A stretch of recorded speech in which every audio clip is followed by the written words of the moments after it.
Good afternoon, everyone. We are expecting, or we've had registrations from about 58 people, so we'll be letting them in as they come, but we've let you all in now. So welcome to this webinar on diversity and inclusion in the boardroom. I'm David Doughty, and shortly I'll be introducing you to Shungu and Shirley, who will be joining me in presenting this webinar.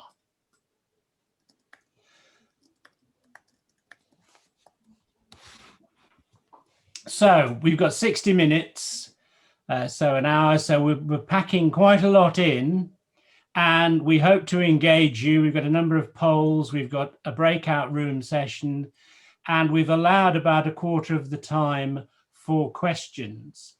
But if we don't get around to answering everybody's questions, or if you think about a question 5 minutes after the webinar's ended, which is usually the way, then we will happily take this up on the LinkedIn group, which I hope you've all joined or are following.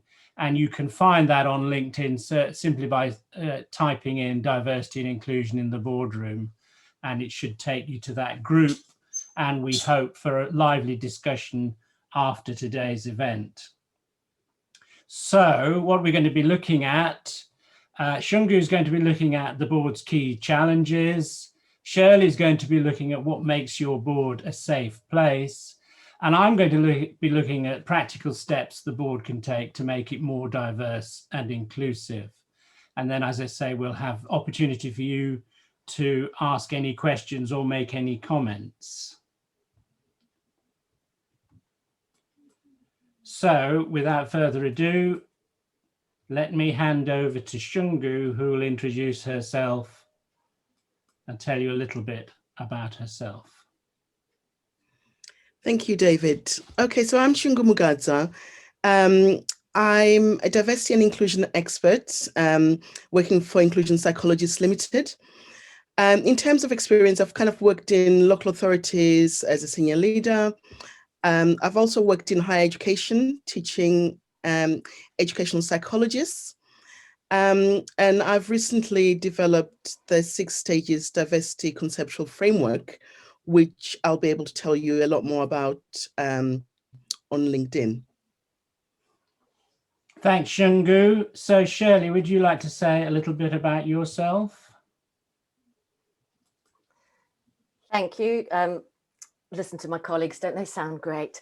I'm Shirley Wardell, and my specialist subject is the thinking environment, Nancy Klein's thinking environment, and applying it. It's always been a thing about inclusion and diversity, but it is about getting the best out of the people who are present and making a place that's safe for people to come. Thank you. Thank you, Shirley. So a little bit about me. David Doughty. I've spent the last 11 years working exclusively in corporate governance, which sounds really dull, but it's actually the glue that glues everything together and gets businesses to work. And my role is to help them to work more effectively. And part of that is to have a more diverse and inclusive board, because there's plenty of research to show that the more diverse and inclusive it is, the better the board is at making decisions and holding the executives to account. So Shungu, over to you to look at the board's key challenges. Okay, so yeah, I'm going to kick us off with really kind of thinking about, what are your board's key challenges? And I think, when we think about kind of board level diversity, one of the key things you often hear is that, a lot of boards will report that, we want to change. We really kind of, we want to be more diverse. David, sorry, do we have this slide? I can hand them over, or if you just ask me, it's probably easier to change to the next one. Sorry, yeah, so the next one for me, please. Yeah, so, boards will often say, they'll often say, we want to change, but actually, we've tried lots of different things and, nothing seems to be working. I attended the Charity Commissioners meeting a few years ago, where they were talking about this very issue. And they were saying, whilst a lot of boards will say they want to change, the change is very slow in actually happening. So, it kind of makes me wonder sometimes as to whether, is it that some boards are just ambivalent about change, or is it that, some just kind of are having real problems in, achieving that change? But it does seem like some are ambivalent and maybe some are more motivated. And in kind of, doing the slide, I was really kind of trying to get a sense of, trying to get that kind of greater understanding of what's actually holding boards back in becoming more diverse. Where are the stumbling blocks, and what do we need to do differently? And I think one of the things is that in order to actually make any real changes, boards have to be convinced of the benefits. They have to first understand what the benefits are in terms of change, and they have to be convinced of those benefits. Because unless you're kind of convinced that the changes you're going to make are going to make any difference, you won't move forward with that. So part of the training, we do, David, Shirley, and I, includes really kind of going through what are some of those benefits and helping board members to better understand that. Next slide, please, David.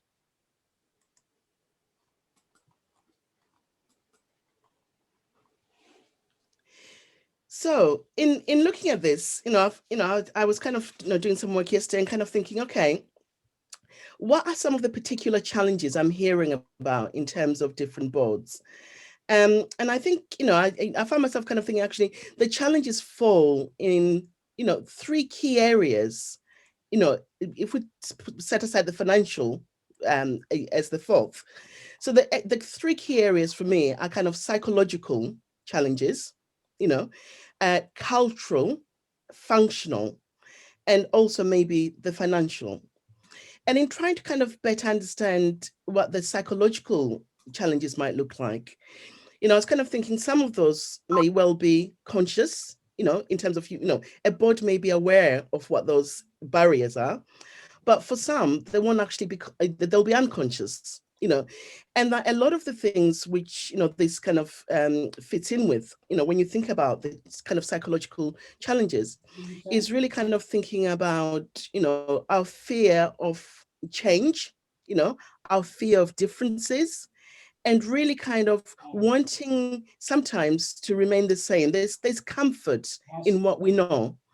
And that, for a lot of us, on an individual and on a kind of, organizational level, to move away from that comfort can be a bit difficult. The cultural changes, are much more to do with the functioning of the board, and are much more to do with how the board sees itself. So it's kind of, boards will sometimes say, this is the way we've always done things. We are much more comfortable this way, and to do it, any other way, would be really difficult. And so when you're faced with that kind of challenge and barrier, you've got boards thinking about, if we bring in new people and newcomers, how will that affect our culture? How will that affect the way we operate? And I was speaking to a friend of mine. Her husband works in finance, and she was saying, well, actually, my husband often talks about, after a board meeting, the board members will go and play golf. And it's like, well, actually, if we bring in newcomers, will they be interested in golf? And, what will that mean for the way we've operated? So that, cultural, factors are really quite important too. And then, the third one is kind of functional. So, kind of, looking at kind of qualifications, looking at, board speak, will people understand, what we've got to offer and how we operate. And then a final constraint is financial. So some people say, well, actually, we're just a small family business, and I did a message recently, only yesterday, actually, covering that and talking about kind of small, family businesses and how can they afford to diversify, and, and what does that mean, and where will the money and the funds for that come from? So I'm really kind of interested in knowing, what do you consider to be your board's particular challenges? Thanks. And we're going to run a very quick poll, and just so that we can take a straw poll in terms of, are the challenges psychological, cultural, functional, or financial? What's holding you back, if you are being held back in terms of becoming more diverse? Thank you, David. Would you like the poll now? Yes. Yes, please. Okay. So here we go. Please, let's have a look.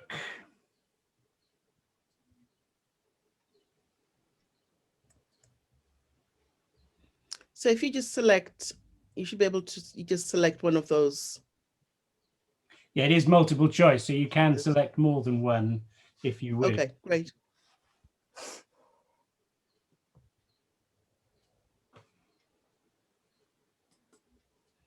Are they coming back through? Yes. I suppose you can you see that?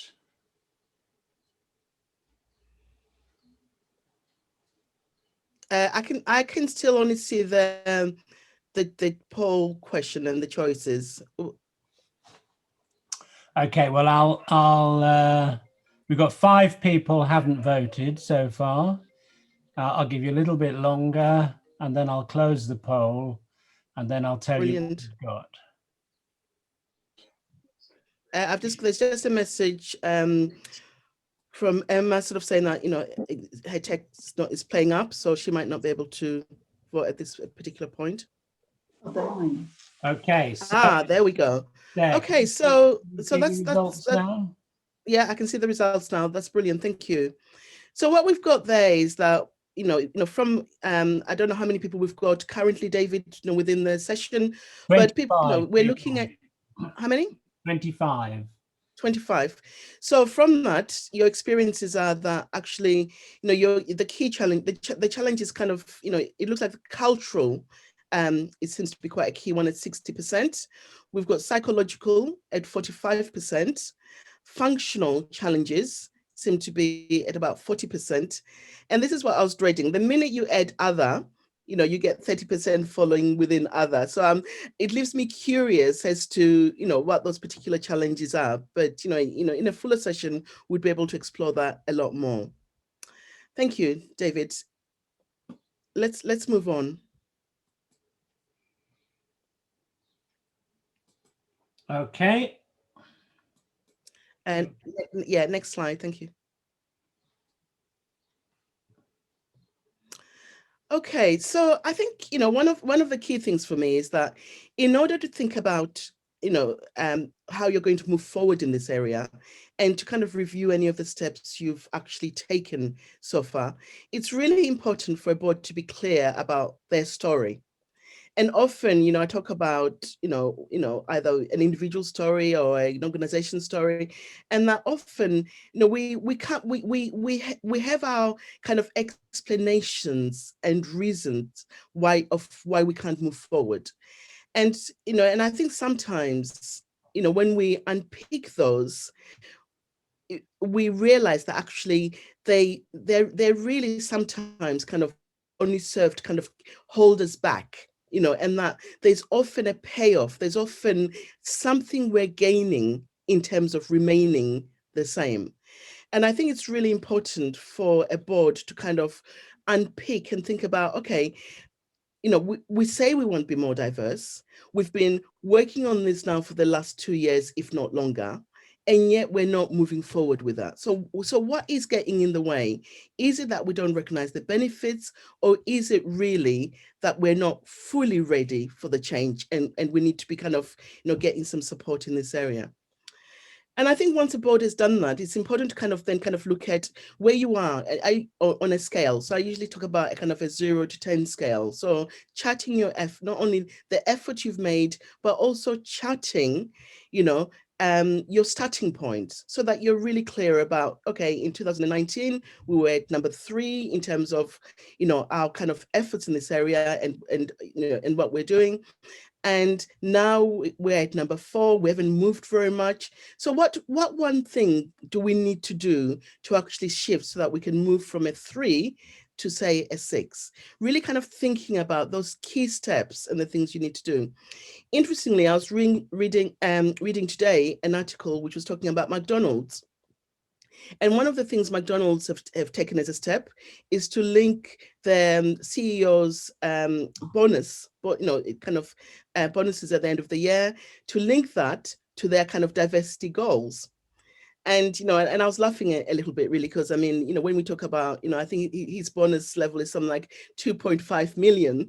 So if he doesn't reach those goals, I think he's said to lose something like 15%, in terms of that scale. But it is that question of how far are you as a board prepared to go in terms of actually reaching those goals, and how are you going to support yourselves to actually shift. So certainly McDonald's using that, are kind of setting a trend in tying kind of the meeting of those goals to kind of bonus levels. And also I think Starbucks are also doing the same, even though the detail of that is not as clear. Okay, Dave, that kind of brings me to the end of my slides. Thanks, Shungu. So moving on then, having looked at the key challenges, I'm now going to ask Shirley to look at what makes your board a safe place. Shirley.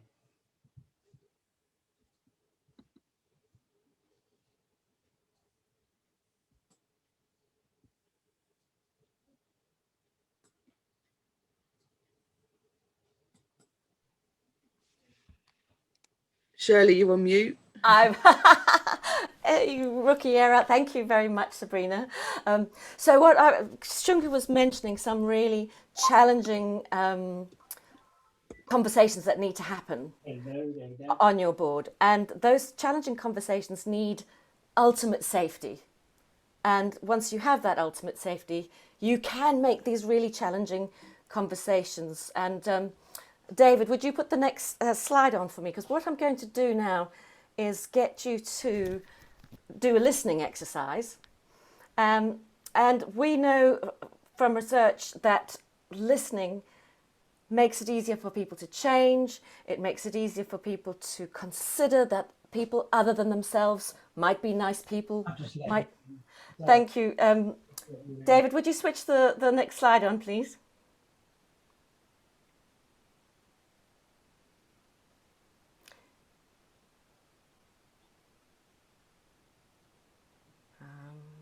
I'm happy to take control if you can give it to me. That's all right, Shirley. Somebody on the phone. Thank you. I'd like the next slide, please. So there's a fantastic researcher called Guy Itchikoff, and he's at the university in Israel, and he has been doing the most amazing research into the impact of listening. And it's almost the best thing you can do to create change. So I'm going to get you to start listening, but the quality of listening that you need to engage in is this non-judgmental listening. Did I do another slide on this, David? I might not have done. Non-judgmental. No, you didn't. Okay, this is in your handout. So I'm just going to tell you what. Actually, it's probably on the slide for the activity, because I'm going to do the activity before the poll, David. Okay. So yeah. Okay, I thought it was going to be up there. So I'm going to tell you what the exercise is. The question I'm going to put to you, and I'm going to put this handout in the chat now so you can see what the exercise is. And you're going to do a listening exercise, 3 minutes each way.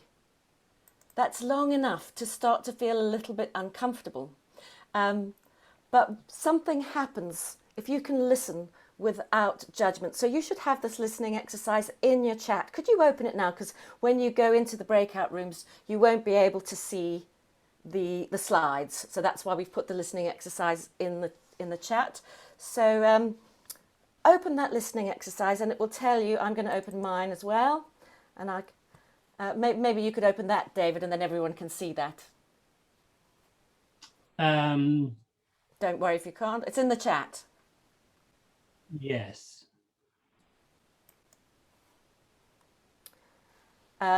Anyway, I'll explain it to you. Listening without judgment is essential to creating psychological safety. Listening well helps people consider difference and make necessary changes. So you're going to go into pairs. David's going to put you in some random pairs in a few seconds. And one of you is going to say, what do you think makes a safe board? Be fascinated and encouraging. Say, go on. When they go quiet, because we usually interrupt each other after 30 seconds, ask them, what else makes a safe board, in your opinion? This is your opinion, and your opinion matters. And treating each other as if our opinion matters is a definite first step towards a diverse and inclusive board. Now, as the listeners, don't challenge yourself to remember what's been said. All your job is to provide a safe space for them to speak. Stay with them. Let your own thoughts rest until it's your turn. Put them on hold.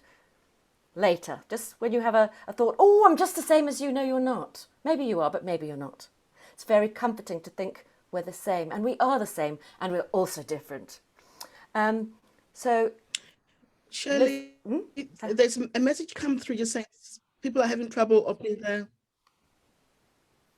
Sorry, there's a message just come through that's a few people are having trouble opening the document. Okay, well, so just let me explain it. And then if you jot this down, people, then if you can't open the document, the question is, what makes a board safe to you?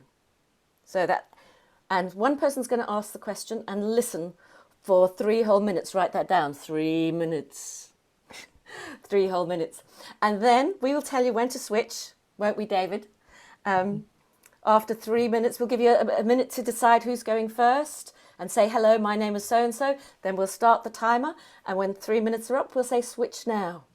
And when your colleague expects you to interrupt, which is typically around 30 seconds, and the speaker feels weird, completely weirded out, then you're going to say, what else do you think makes a safe board? What, in your opinion? And letting them know it's their opinion that matters. There's nothing else that you're interested. You're not interested in them being right or wrong or cleverer than you or less clever than you. You're just interested in their opinion. So keep them going and encourage them to carry on. Speakers, apologies. It might feel a bit weird. Go on as long as you're comfortable. So let's do it. The question, what makes a safe board to you? It's your opinion. And David, if you'd open the chat rooms, you'll get an invitation to go to the chat room. Please go. And I'm going to go. Must I go? Yes, all right, I'll go. If I end up in a 3, I'll come back. And David, are you going to do timings? I am, yes. It's 3 Lovely. minutes. Yeah, so give.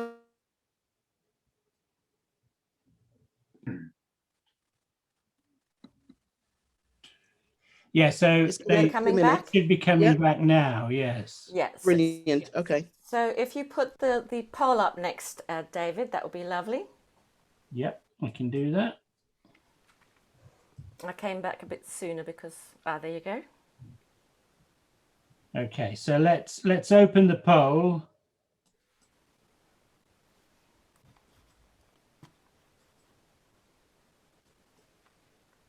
Lovely, you've got 29 participants in there. So hopefully you had, sorry, go ahead, David. I'm going to say the poll is now open, so please vote on your choices. Again, it's multiple choice, so you can indicate more than one. So how do we do this? Can you see the little screen in front of you, Parminder? Yes, I can. Or do I have to use the pen? Click well, your mouse usually. Click on the one that the ones that you. So this is more about your board. You know, we won't let me. It won't let me touch anything. Okay. Because I'm on an iPad. Oh, sorry. Can't do a touch screen. No, you can't. Yeah. It doesn't have that interactivity there. But just let me explain to everybody else. when He's you scribbling were, on it. excuse me, He's scribbling on the screen. Okay, Paminda, I think you'll have to leave it for now. Don't And worry, then I maybe can put fill in it. at I the can put end. it in the chat. I can put it in the Yeah, chat. lovely, thank that's you. lovely. You're welcome. Yeah. So just to say to Shirley? everybody that Yeah. this is a question I'm putting to you about your board. When you were in your peers, I was asking you to reflect generally. Yeah. What do you think makes way forward? But now this is about your board. So fill that in with that in mind. Oh, I haven't done my poll. Okay. Oh, brilliant. Okay. Well, you've got something, you've got the results there. So should we work with that in terms of, yeah. Super. So very interesting to see that the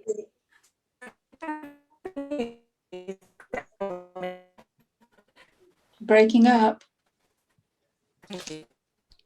Yeah, sorry, Shirley, you're breaking up. I'm having a problem hearing you. Okay, so can everyone hear me? Yeah. Yes. Okay, so what we've got there, we've got 90%, people are comfortable sharing their thoughts and feelings. So that seems to be, the highest there in terms of that rating there. The next one, 70% is you feel appreciated for your contribution. And then 55% is everyone gets a turn to speak. 20%, the time is shared equally. Shirley, over to you. I've just taken over because we'd lost you there for a minute. Thank you, Shungi. That was beautifully and well done. So the thing about the 20% of you say that is shared equally, because when you're meeting regularly, time is a currency. Time is a kind of power and a kind of dominance. So very interesting to think about how could we share the time more equally to give us a better sense of inclusion. But pretty nice that people are comfortable sharing their thoughts and feelings. That feels like a real achievement for your boards, even though some people don't speak as much as others. I'm going to leave that there and hand over to, thank you for that data. It's very interesting. We can have a look at it over time and we'll feed this into the one-day course. And I'll hand over to David, who has some practical ways that boards can be more inclusive.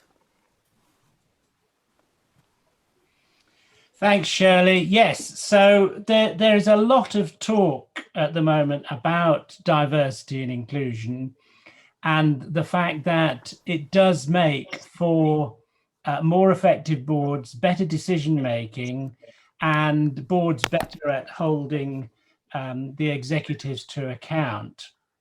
And there is actually quite a lot of research around that, but there's also now various bits of legislation around the world that require boards to report at least on the composition of the board, and investors, particularly in businesses, also want to see that boards are making an effort to become more diverse.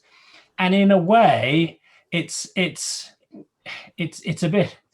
bit obvious. If you said, I only wanted to recruit left-handed people to my board, it would be obvious that you would be missing a lot of good talent by having such a restriction. And so it's, I think a lot of people accept the need to have boards which are more diverse and inclusive, but a lot of people that I work with say they don't know where to start on changing the status quo and getting a board that is more effective by making it more diverse and inclusive. So the Charity Commission, this was over 3 years ago, but I think it's still fairly current. They did a survey of all of the charities in the UK, and charities are interesting because they have quite large boards of trustees. So it's quite a good sample to have surveyed. And they found that 92% of trustees were white, 51% were retired, 75% were richer than average, and 60% had a professional qualification. And in fact, one of the more ridiculous findings was that there were more people on a board called David than there were women. So clearly, this was a situation where boards were not diverse or inclusive. And so I'm going to ask you a poll now to ask you, what do you think this is due to? And so this is a single choice poll. So it's, what do you think the reasons are for that? Is it conscious bias, unconscious bias, financial constraints, lifestyle constraints, or other reasons? Okay, just pick one.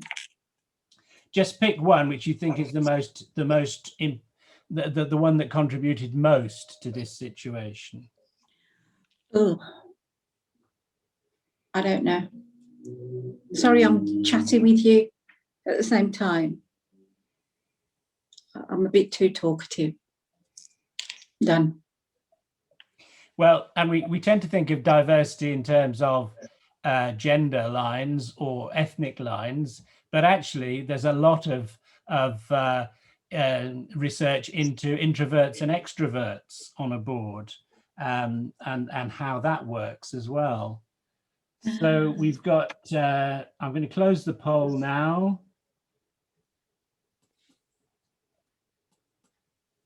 And I'm going to share the results. Can you all see that? Just a sec. So what we've got is that, in your opinion, the major reason why charity boards are predominantly old white men, or professional old white men, is unconscious bias. And Shungu's favourite, other reasons, coming second, and then conscious bias third, financial constraints and lifestyle constraints. Now, I think it was probably true some years ago that it was actually conscious bias, that boards felt comfortable recruiting people like themselves, and so there was a cozy club-like atmosphere where they, and in fact a lot of recruitment for boards did happen in gentlemen's clubs, so that reinforced the stereotypes and the lack of diversity. And I think it is true that more recently it is unconscious bias, which again is that being comfortable with what you know, and not wanting to have challenge from people who are different. But I think also there are some more practical reasons why people don't join boards, certainly charity boards, where they don't get paid, for example. So that does explain why most of the people are professional middle class and upper class people who have probably retired early on a decent pension and can afford to give the time. Whereas if you're still working and you're still having to earn a living, it's more difficult for you to afford to take the time off to become a trustee. So those are the financial constraints. Lifestyle constraints: if you're bringing up children, you might have childcare responsibilities, which, if you need to attend board meetings, would have to be paid for. And the Charities Commission does allow for that within the law, that trustees can be paid for childcare, but very few know about that or think about that. So I think those answers there reflect to a great degree what actually happens in real life. So I'll close the poll there. So the question is, well, what can we do about it? And I do believe that a lot of charity, particularly charity chairs, but also the chairs of businesses as well, they genuinely do want to have more diverse and inclusive boards. So what's stopping them? What are the practicalities? Well, I think what needs to happen is that the boards themselves need to go right back to basics of what is their purpose. Now, boards should do this all the time anyway, but quite often they don't. What is it we're trying to achieve? what's the purpose of the organization, whether it's a charity or a business? What are the vision, mission, and values? What is it that we're trying to achieve? How are we trying to achieve it? What values do we want for people? Having revisited that, then it's important to have a good understanding of, well, what do board members do? What's the roles and responsibilities, the legal duties of board members? Because that defines what sort of people we want on the boards. And it may sound obvious, but many people join boards without really, that there's no training requirements, there's no qualification requirements for being on a board. And so many people do join without actually having had that training or knowing what exactly is involved. So once you've got that, then it becomes really a chance to start with a clean sheet and say, well, what sort of board do we want? What skills do we want around the boardroom table? And then you get to the point where you think, well, we've got to start doing some recruitment then, and you get to writing out a job advert. And it's very important when you're doing that to think about the language that you use. Quite often you will see, if you've looked at roles for non-executive directors, for example, there'll be a set of bullet points, usually asking for an accountant, a lawyer, somebody who's been a captain of industry, has led a great team. But actually, that's not what you want for a board at all. And think about, is the language putting people off? I've worked with young people who go on programs to become trustees, and they say to me, well, I can't be a trustee or a non-exec, I haven't got grey hair. And you say, well, that's, in order to contribute to a board, you do need skills, but they're not to do with age or gender or ethnicity or anything like that. So I think about the accessibility to your board recruitment process. Think about who's on the recruitment. Are you going to have a recruitment panel? Who's on the panel? What sort of questions are you asking? But also think about the fact that if it, as we've seen, it turns out that most board members are already white men, where are you going to find experienced board people from? So a lot of companies now are looking at board apprentices. So that's people who have the potential to be good board members, but haven't had the board experience. So you can let them join as an apprentice, you give them training, coaching, and you bring them on and develop them so that they become full board members. So there are many practical steps that boards can take to encourage people to apply and to become useful members of the board. So I'll leave it there and look forward to any questions from any of the attendees on any of the parts of the webinar so far. If you could. I think it's in any questions and any points where people do not agree. I mean, I think there are lots of different perspectives about why we've got boards as they are. And I think even kind of listening to some of what you were saying, David, I was kind of thinking, I'm not sure that I totally agree with some of those, with some of the perspectives which are around about why, kind of boards being stuck. And it's about kind of getting a sense of, I'd be really interested to get a sense from people, who are here, why do you feel things are the way they are?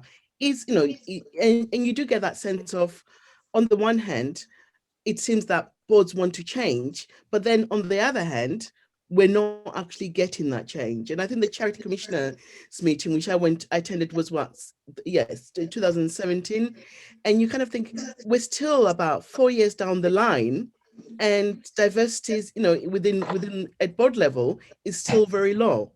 So there's some real issues we need to look at, but at the same time, I think we have to acknowledge that there are also some boards out there who are really keen to make the changes and need the support. It's getting that balance. But I'm curious to hear what people have to say.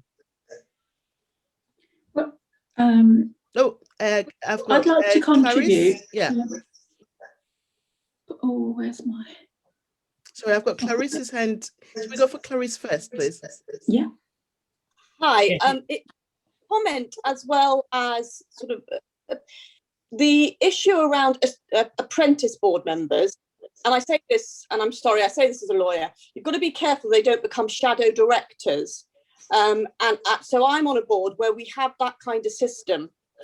I actually now wonder whether you could give that kind of coaching and training, maybe on a subcommittee that's an important subcommittee of the board, but doesn't have that board responsibility, so you don't blur the lines. Right. I would also say that the figures seem to suggest that gender, we're doing quite well on the gender side. The race and religion side now has come to the fore.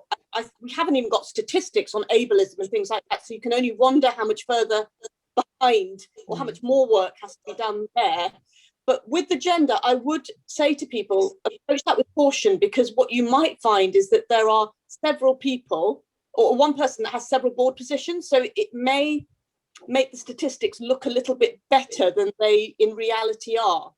But coming to the why are we making so little progress? Honestly, I think it's because this is an issue that has multifactorial challenges to it, rather than a single thing that you can focus on and get there. And coming back to the point that David made, you have 60%, 70% people from a particular demographic. And I think we really, really have to be careful, because we need to retain that wisdom, that experience, and quite honestly, that time commitment that people have given. So for me, this is about an inclusive, if we're going to do this, it's about inclusive. I now am finding people, I'm married to somebody who is a John in that demographic, who are saying, I can't go for this, they don't want people like me. So we're creating a problem on the other side. My very early thinking on this is you've got to plant a seed, you've got to do some positive steps to let it germinate, and then you've got to let this happen organically. But I don't think people know where to start with planting the seeds and that germinating aspect of it. Okay. No, thank you, Clarisse. I mean, that's some really Shunga, useful points. could I Yeah. come in there and answer those points that Clarissa made? Yeah.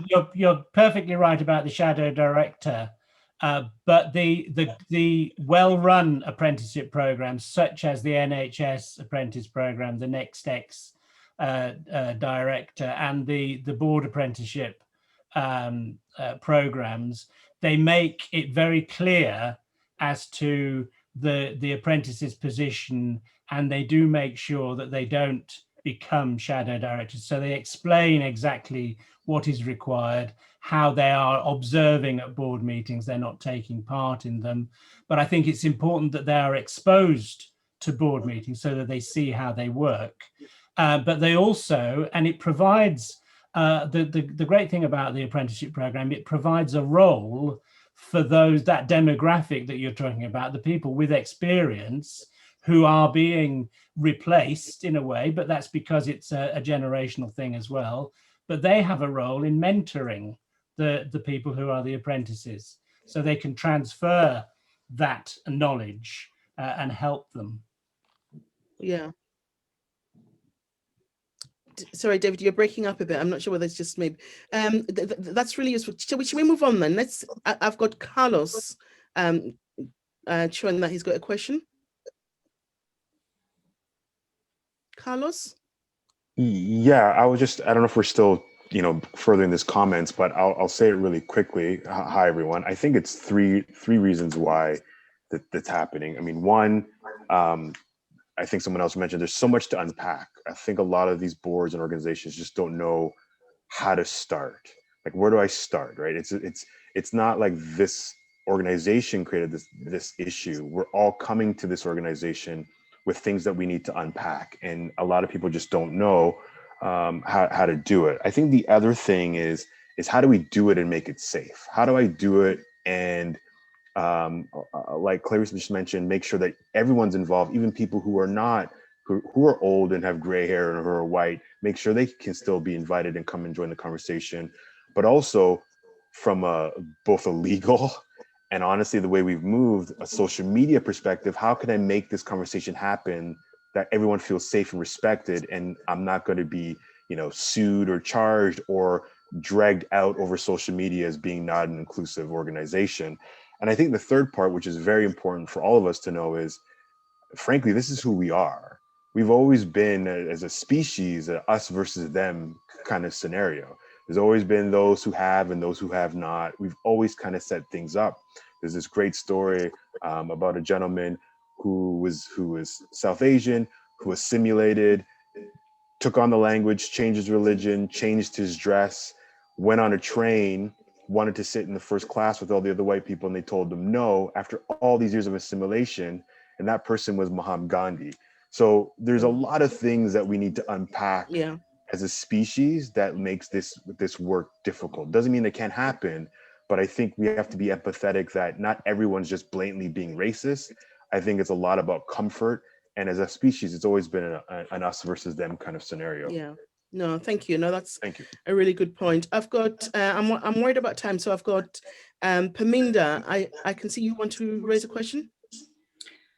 Whether it's a question, I don't think that's the right word. I think what I'd like to say, I've been a board member on a few different organisations as the Asian woman. I've been an ambassador for the Government Office for Equalities to raise that profile, which I finished in 2014. And I'm quite surprised to see that we're still at this level.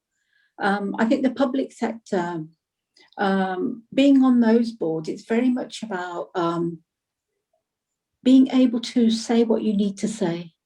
And I think people from disadvantaged groups need to, it's not the training, it's to be welcomed and inducted into an organisation. There's also the risk that, you know, you were talking about apprenticeships. They can be, it can consume you. You know, if you're a non-exec director, you can, the work-life balance doesn't exist for some people. And usually it's something in addition to their job that they do in terms of non-exec responsibilities. From my perspective, I think the public sector seemed to be moving forward, but it's a private sector that needs to be bought in. And, you know, it's always that thing about, it tends to be a knee-jerk reaction to something that's happening rather than it thought through. I think we said about earlier on when you were saying, you know, you need to see where you are, where you're going, where you want to be. And I think that's very, very important at the very beginning. So, you know, so let's see where we are, what we've done, let's see what we can change. But to be open to challenge as well as a board. Absolutely. To get those, you know, communities represented. And I think that's quite a hard thing because traditionally we've got, like we've said, you know, traditionally older white men. And I think it's an education thing. We do things around supporting people to become members, champions in the community, governors, you know, joining the governors. So it's a little bit of a both two-way thing. Sure. You know, everybody needs to change. It isn't just, and then having that, you know, you can have, I've done training for BMEs to go as board members, governors, and they've left because of the decisions are already made. Yeah. And that's what we have to be mindful of. I was on a board where the board met first, then we had the public meeting, and I said, I can't be part of it. Sure. Either we have one board meeting or one private one. So, you know, there's a lot that goes on that I don't think the intricacies are understood. And it's a challenge. It's a challenge. Thank you. No, thank you, Paminda. I'm going to move us on just so that we give other people a chance to ask questions or make comments. But thank you for those points. That's really useful.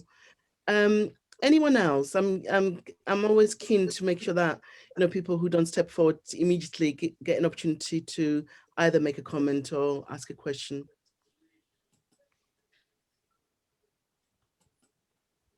Harish? Oh, sorry, have I missed someone? Just put his hand up now, Harish. Harish, yeah. Hi, thank you. I've been trying to make one or two comments in the chat, but just to emphasize, we're looking at a very broad subject here because the dynamic, as I've tried to express it on the chat, it's very different depending on the type of board, the type of sector you're in.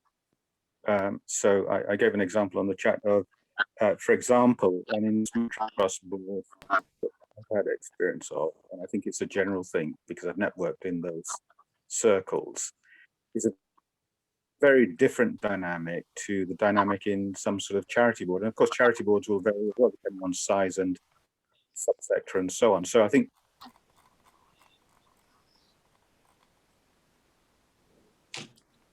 part of the challenge here is to break down. Sorry, I can't hear you. Is it just me? Oh, Yeah, we've lost Harish. He's coming and I think going. we've lost you, Harish. Sorry. Sorry, okay, I don't know what's going on.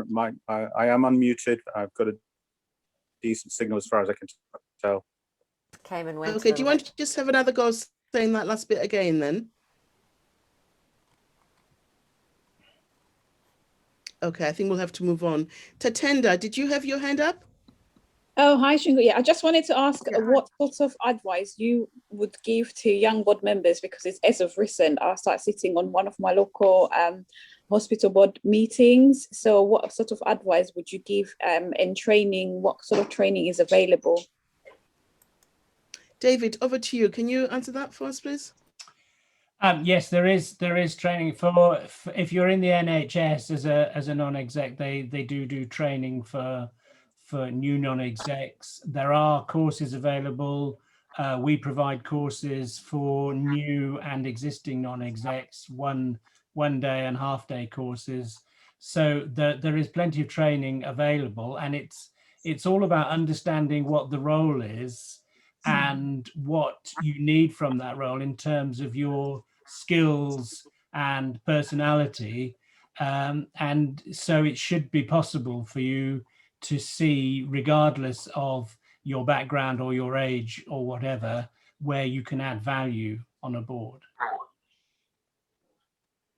Great. Any more final questions or comments before we finish? Can I suggest to the last lady that, sorry, I'll just come. Yeah. Can I suggest to the last contributor that she should be talking to her chairman, because the board and the executive should be providing support in terms of where she would personally need to be with that particular board, rather than the general training that's provided by NHS England or the Appointments Commission. Right. Okay. Yeah, because that's a good thing, because that's tailored to the actual board she's sitting on and the community around her. So ask for some more specific stuff as well to Linda, right, for you. Yeah. Oh, yeah. No, I'm sitting as a lay member, so I'm not like so as a lay member, I'm just thinking as a lay member, is it because I've done one we did last year. I think the next one is in a couple of weeks' time. So it was just in the interim as a sure. Yeah, okay. I see what you mean. Okay, so I think the points David made would be it would be quite useful as a way of explaining. Certainly, feel free to message us in between, and we can kind of offer you some more advice around that. Thank you. I appreciate that. Are you on LinkedIn? Yes, I think we're all on LinkedIn. Yeah. All on LinkedIn. Yeah. Thanks, David, thanks, Shungu. So it's unfortunately 60 minutes has gone by, and it's time to wrap up. I think we would all agree that it is a very big subject. It's a very complex subject. There are a lot of questions, and I think it's true that a lot of people don't know exactly where to start. And that's hopefully where we have a little bit of insight, because we have worked with boards and helped them to find out where to start and to start on that journey. The next event is a one-day workshop we've got running in March, and then we will probably have another of these webinars the month after. So in the meantime, we look forward to receiving any comments, questions you'd like to make. Please hook up with us on LinkedIn. As I say, you can find the group Diversity and Inclusion in the Boardroom on LinkedIn. Please join, please make comments, and we look forward to hearing from you. Thank you all very much. Thanks, everyone. Thanks, Shungu. Thanks, David. Thank you. Thank you, everyone.